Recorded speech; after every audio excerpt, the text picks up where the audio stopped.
third episode of Impact. I'm sure a lot of people are going to say this was an incredibly great show. I'm going to say this. There was a lot of content here, and it's hard to cover it all within 20 minutes. So this is going to go beyond possibly 20 minutes. I'm hoping not to, because I don't want to make it that long. But there's a lot of content here. A lot of it good. A lot of it, you kind of wonder how far is it going to go. That's what it really comes to. Now, the first thing I'm going to talk about is the one I really don't care about. But I am glad the right team won. That's the Deadly Hit Squad versus Joe and Guido. Now, I'm sure a lot of people say, dude, that was a really cool segment. Come on. No. No. I'm sorry. As much as a lot of people want to say this is a great thing that's going on, it isn't. I don't want to see a triangle between Joe Hendry, Guido, and Katarina. And particularly the way they did it was good, but I still don't care. Because Guido is the weak link here. He's just not appealing to me. Not because he's British or Irish. It's because he's not as great as many people think he is. And I'm still giving him credit. He's still wrestling. He can do segments as a manager. But it does not mean he's something I cater to. So let me make it clear. Beginning of that, when it got the Gamma, Deadly Hit Squad seemed to be a lot more focused, which I'm glad. When the match happened, well, let me go back. Before the match happened, Joe Hendry makes a video saying simply that he cares about platonic love. What the hell? It was in my face. I'm going like, what? Oh. But then I was kind of confused about something. And it wasn't because of the match itself. They went back and forth between Guido and Joe. Back and forth. But in the end, Guido's the one who lost the match. Katarina gets freaking pissed off, gets into the ring and says, I'm sick of you. The only thing you do is lose. I don't love you anymore. I love Joe, and I know Joe loves me, and she lays a big one on him, and it's in my face. But then, I'm sorry. This is where I draw the line. The boy rubs his face like, what the fuck? Don't kiss me, woman. This is my best friend. The problem here is not him, but you. And I was angry by that point. Like, you're seriously going to do this with Katarina? I know she plays a good heel, but you're seriously going to do this with Katarina? I'd rather have seen Joe Hendry turn heel, because it would have made more sense. And then he managed to coax Katarina to his side. That would be making it more easier to deal with. But no. It's Katarina the bad guy. And then the thing that made me happen, she smacks the living taste out of his mouth. Yes. Ow, damn it. She smacks him good on his ear. And I believe John Collis said it right. He got smacked on the ear. And I'm sure it must have hurt a little bit ringing in his ear. I've been hit in the ear once or twice. Not because I was a bad guy, or a bad boyfriend, or a bad husband. I just been smacked. But in the end, when it comes down to it, and the segment after that, you go, dude, where are they going with this? Now, there's a couple of scenarios here. One, Katarina now lost the guys that she wanted because of Scarlett Bordeaux. So Scarlett will probably go after them. But then you think, will Scarlett Bordeaux go after them or Katarina? This is what I'm kind of thinking. If they're going to go in this direction, Katarina gets so upset, she goes to only one person you can think of to console her. And that was her rival, a little bit, of Scarlett Bordeaux. And Scarlett is going to have her on her side. That is what I think might happen in this situation. But it could still go to Scarlett Bordeaux going to Guido and Joe Hendry. It's a possibility. I don't know. But I really don't care about this. Because Guido's involved. But I am interested in seeing what happens to Joe Hendry and Katarina. Now, I spoke about Scarlett Bordeaux, the smoke show. You got, well, I don't know if they called themselves anything. And that's basically KM and Falaba. They went to her and said simply, thank you. And I got to say thank you because as you see it in my face, that is some deep cleavage that will watch. I don't care if you're male or female. If you like what you see, say hi. or amen. Yes, if you like what you see, leave a comment below and say amen. And I will say it in this respect in a religious sense. Oh, God has laid upon us a great bounty. A bounty of beauty and a bounty of loving and chastity. Or chastity, but chastity that we love so much now. Give me an amen. It went into my face. I'm sure I faded it into my face. But anyway, I don't know how far they're going to go with this, with Kim and Fallah Bahh basically being told by the Scarlet, I love a man with power. I just love that. I'll do anything for a man with power. And then they're trying to figure out what can they do to get power. I don't know if the comedy relief is going to be able to do it. And then you got to think about the other comedy relief with Joe Hendry and Guido. Which one is going to be more stupider than the other? Because that's where they're going. Next, the Lucha Brothers have a vid pack. It was wonderful. It wasn't because it was the most well crafted. It was because it was basic, to the point, with subtitles. WWE, take notice. Let most of your wrestlers talk in their native language. Not all the time. If they can talk English, let them talk English. But sometimes, let them talk their native language and put some freaking subtitles. You can get someone who can type out their name. You're recording. I'm sorry. You are recording this ahead of time on those cameras. You can put subtitles at the bottom of them and make it interesting. You could have done that with Alcido Almos. That could have happened.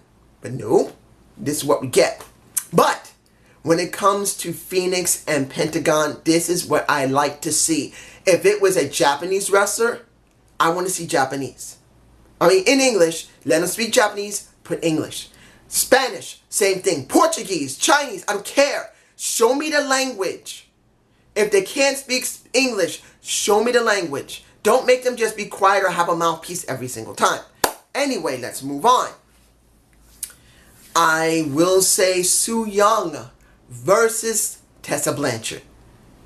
Now, I'm sure you're all going to say, well, you're going to bash Tessa Blanchard as you've been doing always because you hate the bitch.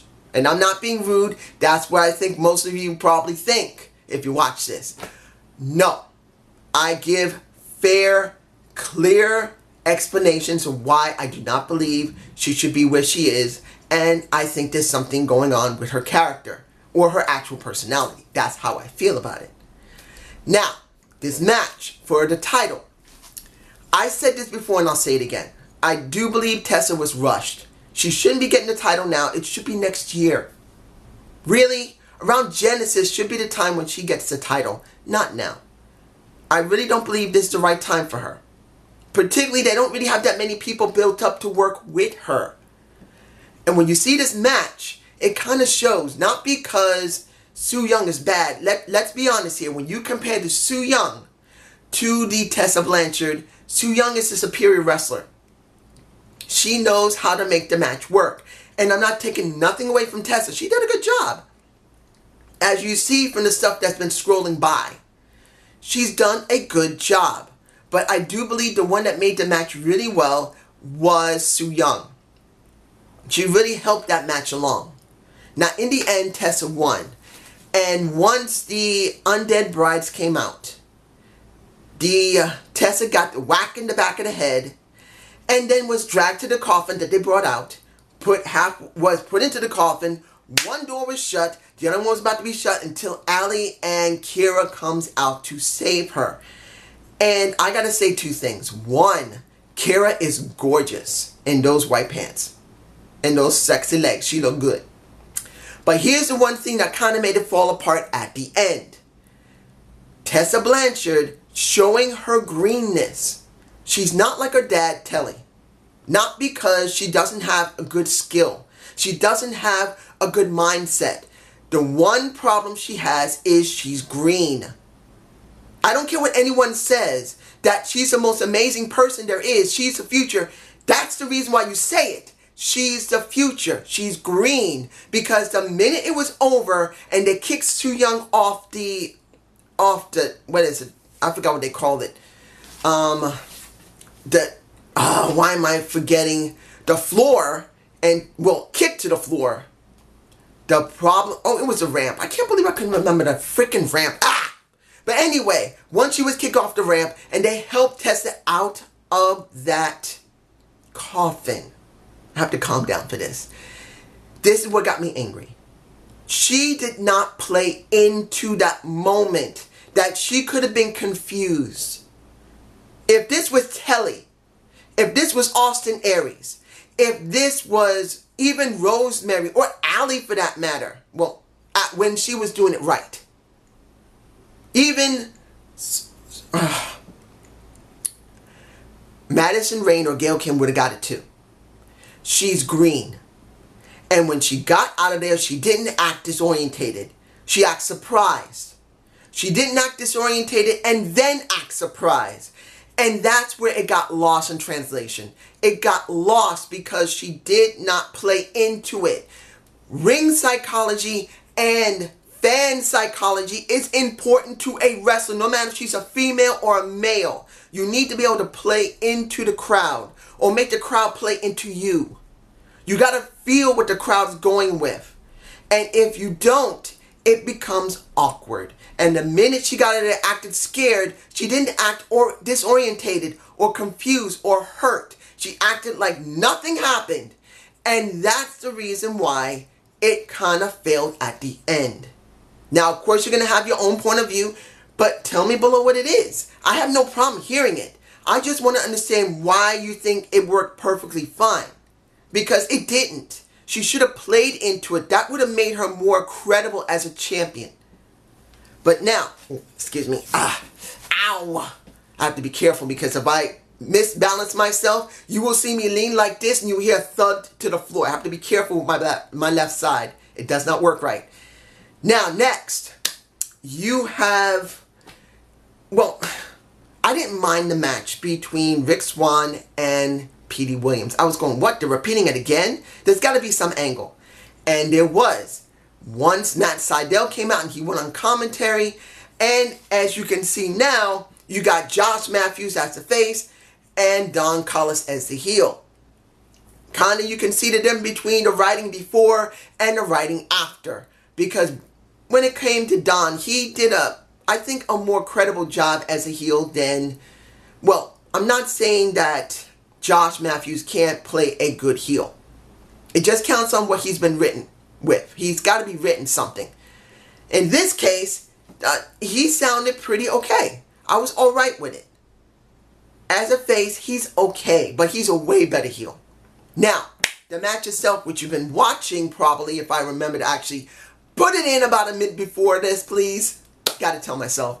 But it was a great match. In the end, once Matt came down to the ring and said to Rick, finish him, Rick decided to do what a lot of faces do and just stare at the other guy instead of paying no attention to him, and Petey Williams wins.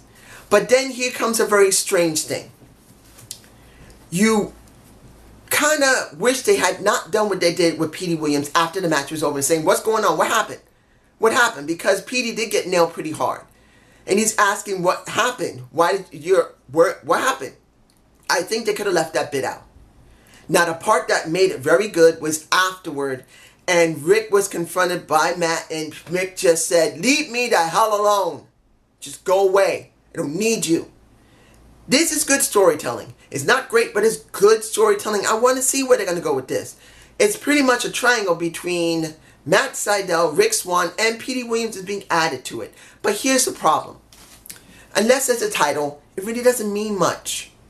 Because right now, Brian Cage is with the title. And I gotta say, Brian Cage's video package was good. To hear him talk was good. To hear he can talk well was good. And oh, I'm sorry, Andre, I forgot about looking at that interview you did with him. If I can remember, a lot's been going on. If I can remember, I will watch it. I forgot all about it. I hate when I just have to remember it now, and then I got to apologize to Andre because I respect him and I try to keep my word. What I've been learning about animation is it's taking up a lot of my time. And oh, just to say, I am getting there. You will be seeing something soon, hopefully by the beginning of next year, by the end of this year. I don't know when. Hopefully you like it. Anyway, let's go to OVE, because we did just talk about Brian Cage. OVE versus 3 jobbers. And one of them, what was Zachary something? I can't remember his name. Good match. Damn good match. But the problem is it was damn good. And it shouldn't be. It shouldn't have been a damn good match. It shouldn't have been so competitive. And that was the problem for me personally. I like a good match. A good 6-man tag is a good match. But not when you're trying to get OVE over. You didn't need it to be that competitive. Particularly when you're trying to do something to prove that Brian Cage is nothing compared to Sami Callihan. Because it was a little kind of weakening for him, for me personally. Now not the vid pack. Well, pretty much the promo after that was actually very good. I did enjoy it.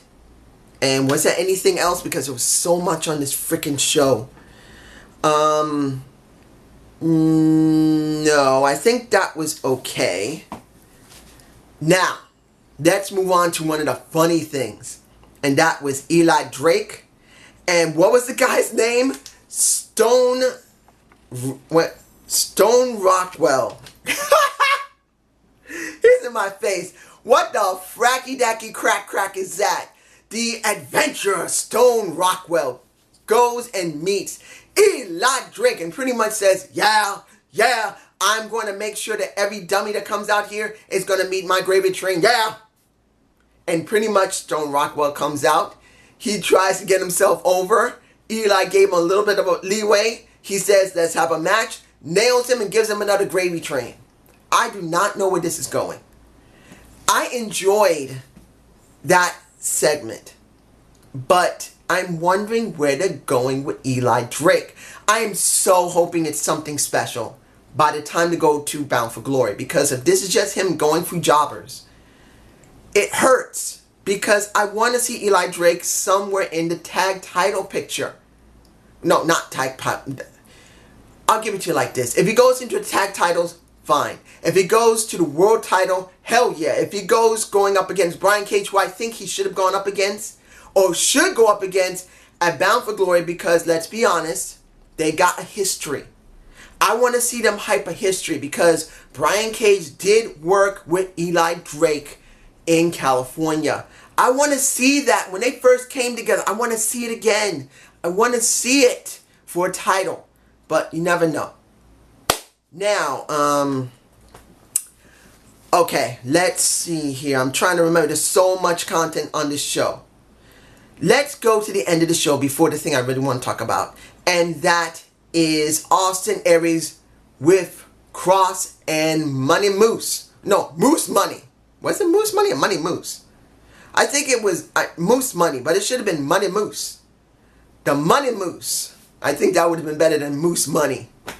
Anyway, Moose tries to, well, not tries. He does explain the reason why he betrayed Eddie Edwards. And it's exactly what I said on the last video. Because no, Eddie came to the hospital to check him. He said, fuck him. I'm going to do what I want. And in basic sense, he's not the bad guy. Eddie is. This is one of the times when a hardcore guy becomes a bad guy, not being a bad guy. Because he's supposed to care about his friend. And his friend was there when he got hurt. When he was having a problem with Sami Callihan. When he got a problem with Tommy Dreamer. He was always there for him. But the minute that his friend wasn't being there, that's what is not available, he does whatever the hell he wants. So this, I have to say, makes sense. It was exactly what I thought. And Austin Aries and Killer Kross takes advantage of him while he was concussed. I'm alright with it. In the end, we get the most funniest thing on the show. And that was Johnny coming out, saying that he's now going to have a match with him at Bound for Glory. When it came down to it, two things that was really good about this segment. The first one, Austin Aries said, you know what, forget about Bound for Glory. Come in here. I'm telling these guys to leave. I'm putting it out there. I'll get a rep. and pretty much Johnny says, no, no, no, no, no, no. I know this movie. I go in there with good intentions, like you, and you don't got no good intentions, and in the end I get nailed. No, I ain't doing it. I ain't going there. So that was good to see a face actually use common sense, something the WWE doesn't even come close to doing. The second thing that was funny, and it's simple, but it was effective, that as he was explaining how he believes that Austin Aries has no dick, he plugs his, well, Bo the Bounty Hunter movie, which I think is like a couple of years old now. I think he reissued it, because I think Bo the Bounty Hunter, unless he redid it, Bo the Bounty Hunter 2 or something, I think he's done the second one. But Bo the Bounty Hunter, he was plugging that mess. And I'm just going like, oh my gosh. I just started to laugh. I haven't seen something that advertising in a while. And it was effective. It was incorporated into this well. Austin played into it. And it was good. And after he did that, and he called Austin Aries dickless, in a sense, they have a fight. And Johnny gets destroyed for his trouble. That was an effective ending of the show, and I did like it. But now you're waiting for the most important thing, and that was the ending of the show for me. And that was the gathering by the bosses, or just the gathering. We wanted to know what happened with King and Konnan. And the question was going to be, who are they going to use as the big bosses? I wasn't sure. Now, these three guys, I don't recognize them. They could have been actual wrestlers, or they're actually just stand-ins, just regular actors. Fine, either way. You guys tell me below if you recognize them. I don't. It's possible they're actual wrestlers. I just don't recognize them. It's been a long time for some wrestlers that are old and gotten a lot of facial hair. I just don't recognize them. I think they're just regular actors. But it was the most effective thing I've seen from LAX and Konnan's in any type of video package I've ever seen. And you know me. When it came to Konnan, he just pissed my ass off because he put himself over way more than Santana and Ortiz. It was always about him. But this isn't about him. This is about the story of the entire group and another group that's a rival. And pretty much the bosses said, we have a rule. No kids, no families. You broke it. And once Konnan said, look, the G rule is no families, no kids, and King pretty much, he's broken it. He don't give a damn. And when King came up, oh wait, first thing I want to say before King came up, if this was real gangs don't dress like that. That's old school 1960s gangs. The ones who ran the streets. That's the 1960s. If you're talking about the 1990s, you don't see that. You don't see them dressed up in some suits. You see them just looking like they would be on the spot in the hood. They don't dress like that normally unless they're really smart and don't live there no more. I have to say it just like that because that's how a gang actually acts. They act just like they're in the hood. They dress like they're in the hood. They smell like they're in the hood. They smell like liquor and cigarettes. They rarely smoke cigars. Unless they're doing blunts. Yeah, if you don't know what a blunt is, that's, you'll look it up on pretty much on Google. Look up a blunt.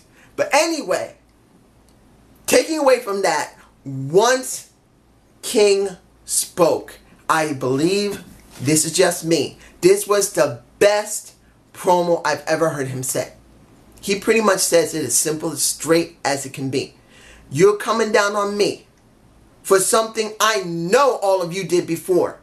You lied, you cheated, you backstabbed, you stole, you hurt. But if it's someone young, someone hungry like you used to be, you come down on me? Screw all y'all. This ain't me. This ain't my problem. This is your problem. I did everything you needed. I made you the most money. So pretty much he said, fuck y'all. I'm sorry for the cursing and the slang, but that is how he talked, essentially. So the bosses had a little talk, and they realized this had to end, so it's going to be at Bound for Glory. It's going to be a 6-man tag with Ortiz, Santana, and K-Dog, and King with Hernandez and Homicide. Fine! This had to eventually happen. I said this, that when it came to Ortiz and Santana, one of those guys had to be picked between Santana and Ortiz. I felt the best thing would be that they had to fight. That King and Konnan had to fight eventually. Now you're going to get it at Bound for Glory, which it should be. And hopefully the right team will win. I don't know who it is yet, but we still have about 5 weeks to go. Was this a good show? Hell yes it was. But I'm going to say this. Don't go crazy. Okay? We got 5 weeks before Bound for Glory. It is easy just to say it's going to be better than anything the WWE is going to throw, particularly Hell in a Cell or Evolution. But I'm the type of person that's a conservative type of character. I say it's a good damn show, but don't think it's going to be superior all the time. Just step back and see it for what it is. You don't know what you're going to get for the next couple of weeks going to next month. Just be patient and hope they'll continue going on this slow rise. Not like this they used to. They used to go like this, then they level off and they crash. And then we have to get new management or a new network. And I know I don't have to say that because they've been doing good and it's been 9 to 10 months. But I'm saying this because it isn't next year yet. And we still don't know if Impact Wrestling is still stable or not. No matter how good the storylines are, don't underestimate any type of problems. Keep it for what it is. Damn good show. And that's the end of this. Have a good day. Have a good night. Peace.